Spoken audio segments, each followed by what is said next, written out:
జిల్లా కేంద్రంలో ఏఐటియుసి 2వ మహాసభలో భాగంగా అంబేద్కర్ చౌక్ నుండి కార్మిక భవన్ వరకు ర్యాలీ నిర్వహించారు. అనంతరం కార్మిక భవన్ వద్ద ఏర్పాటు చేసిన సభలో ఏఐటియుసి రాష్ట్ర ప్రధాన కార్యదర్శి ఎస్ బాలరాజు మాట్లాడుతూ తెలంగాణ రాష్ట్రంలో సుమారు 6 లక్షల నుండి 8 లక్షల మంది బీడీ కార్మికులు పనిచేస్తున్నారని అన్నారు. బీడీ కార్మికులు అనేక కష్టాలు పడుతూ ఈ కఠినమైన పరిశ్రమలో పనిచేస్తున్నారని, ఎన్నో సంవత్సరాలుగా పోరాటాలు ఉద్యమాలు చేస్తున్నా ఈ ప్రభుత్వాలలో ఎలాంటి మార్పు రాలేదన్నారు. బీడీ కార్మికులకు కనీస వేతనాలు అమలు చేయాలని, ప్రతి ఒక్క జిల్లాలో ఈఎస్ఐ ఆసుపత్రిని ఏర్పాటు చేయాలని కోరారు. బీడీ కార్మికులకు రాజీనామా అనంతరం కనీస పెన్షన్ 6,000 ఇవ్వాలని అన్నారు. ఈ కార్యక్రమంలో ఏఐటియుసి రాష్ట్ర ప్రధాన కార్యదర్శి ఎస్ బాలరాజు, ఏఐటియుసి జిల్లా incharge Tekumalla Sammaiah, CPI party జిల్లా కార్యదర్శి గుంటి వేణు, బీడీ ఫెడరేషన్ రాష్ట్ర అధ్యక్షులు భోగ గోవర్ధన్, బీడీ ఫెడరేషన్ రాష్ట్ర ప్రధాన కార్యదర్శి సుతారి రాములు, బీడీ ఫెడరేషన్ రాష్ట్ర డిప్యూటీ కార్యదర్శి ఎండి ముక్రం, ఏఐటియుసి జిల్లా ప్రధాన కార్యదర్శి కడారి రాములు మరియు నాయకులు పాల్గొన్నారు. సందేశాన్ని ఇవ్వవలసిందిగా కోరుతా ఉన్నాం. కామ్రేడ్స్, మిత్రులారా, వేదికపై ఉన్నటువంటి పెద్దలందరికీ పేరు పేరున అభినందనలు. ఈ పీడీ 2వ ఫెడరేషన్ మహా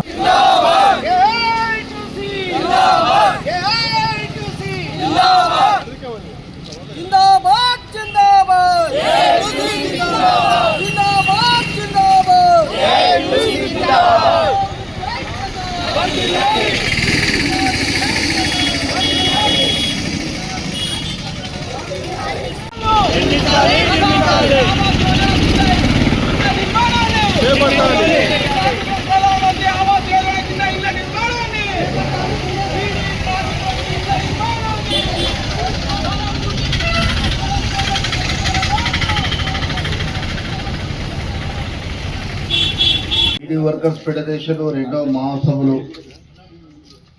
ఈ సిరిసిల్ల పట్టణంలో ఘనంగా నిర్వహించుకుంటున్నాం.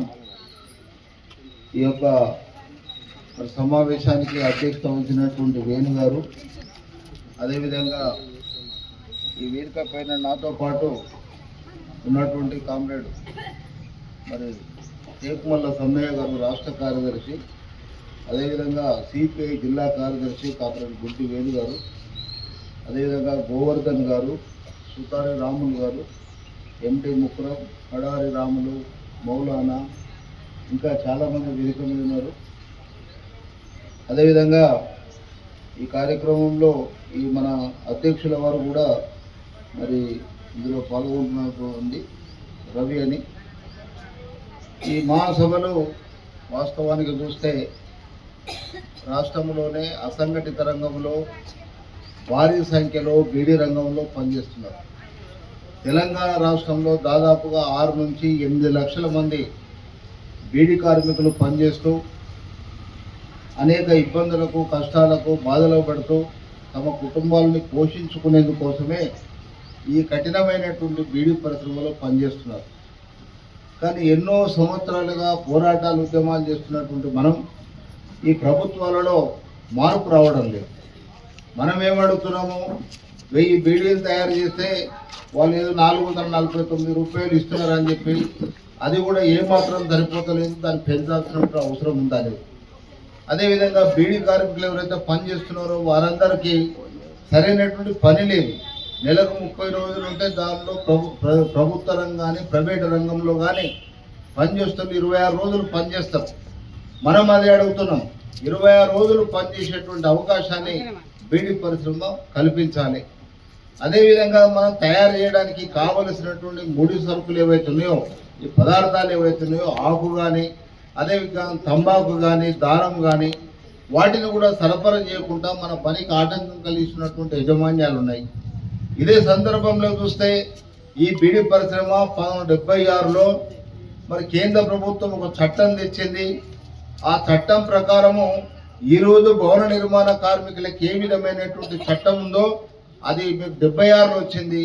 ఇదేమో మనం చూస్తే చాలా ఘోరమైన పరిస్థితి. బీడీ పరిశ్రమను కూడా పరిశ్రమగా చూడాలని, ఆ పరిశ్రమలో చేసి అమలు చేస్తామని చెప్పేటువంటి ప్రయత్నంతో రేపు 26వ తారీఖు నాడు, అంటే ఈరోజు మనం 24లో ఉన్నాం, రేపు లేదు ఎల్లుండి దేశవ్యాప్తంగా నిరసన కార్యక్రమాలు చేస్తున్నాం. లక్షలాది మంది రోడ్ల మీదకి వస్తున్నారు కార్మికులు. ఈ కేంద్ర ప్రభుత్వ విధానాన్ని ఎండగడుతూ దాన్ని వ్యతిరేకిస్తూ నిరసన కార్యక్రమాలు చేస్తూ దేశవ్యాప్తంగా కార్యక్రమాలు చేస్తున్నాం. ఈ సిరిసిల్ల పట్టణంలో కూడా అన్ని రకాల కార్మికులు, గ్రామ పంచాయతీ కార్మికులు, మున్సిపల్ పనిచేస్తున్నారు, అదేవిధంగా బీడీ కార్మికులు, ఇట్లా ఏం లేదు, అన్ని రంగాలలో పనిచేస్తున్న కార్మికులు వందలాది మంది రోడ్ల మీదకి వచ్చి ఈ కేంద్ర ప్రభుత్వ కార్మిక వ్యతిరేక విధానాల వ్యతిరేకంగా పోరాటాల ఉద్యమాలలో ప్రత్యక్షంగా పాల్గొనాలని చెప్పేసి కోరుతున్నాం. ఇదే సందర్భంలో దృష్టిలో పెట్టుకొని ఈ ప్రభుత్వాలన్నీ కూడా మన యొక్క కార్మికుల సమస్యని పరిష్కారం చేయడానికి సిద్ధంగా లేదు. కాబట్టి మన మార్గం ఒకటే మార్గం, పోరాటాలు చేస్తాం, ఉద్యమాలు చేస్తాం. మనకు ఎదురుగా ఎంత మునగాడు ఉన్నటువంటి యజమాని అయినా సరే అతను మన లెక్కలేదు. మన పోరాటాల ద్వారా, ఉద్యమాల ద్వారా, మనం చేసే సమ్మెల ద్వారా వాని మెడలుంచి కార్మికులు